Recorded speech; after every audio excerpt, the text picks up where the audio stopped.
say that this is the substrate for this enzyme. Is that going to work out real well? No. Don't fit. It's not going to fit right.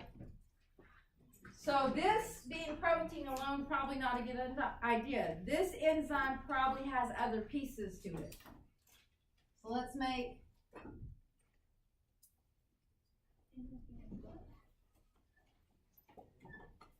this portion of the enzyme a cofactor.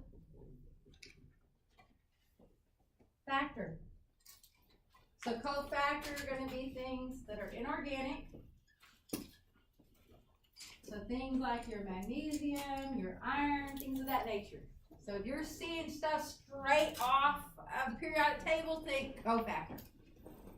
Think cofactor. Is that working yet?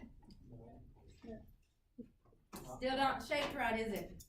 All right, so let's do this.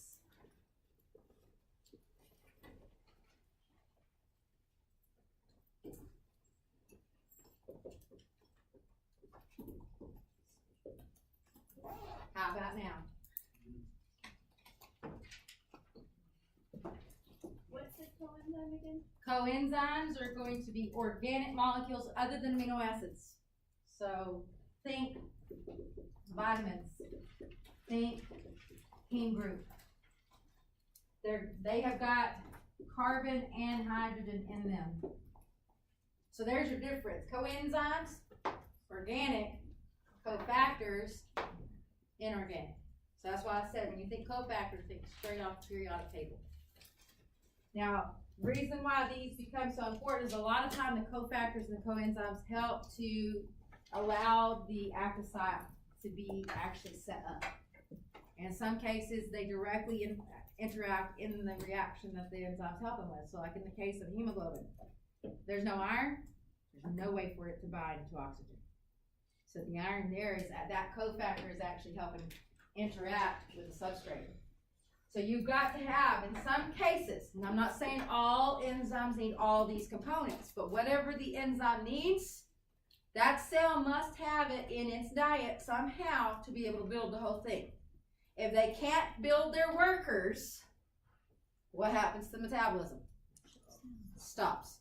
So you got to think about that when we go to Unit 3 and we go in there to get ready to grow them. Think about what has to go in the broth or go in the plate. Can I make their broth without cofactors? What's going to happen? They're going to die. If I make their broth without vitamins, what's going to happen? They're going to die. And so the different types of media you guys see me using are because different bacteria have different needs. Some bacteria have a very high demand for a lot of vitamins.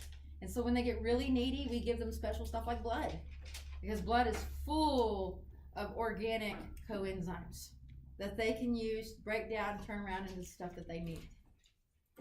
So that they can turn around, make their workers, and allow themselves to thrive.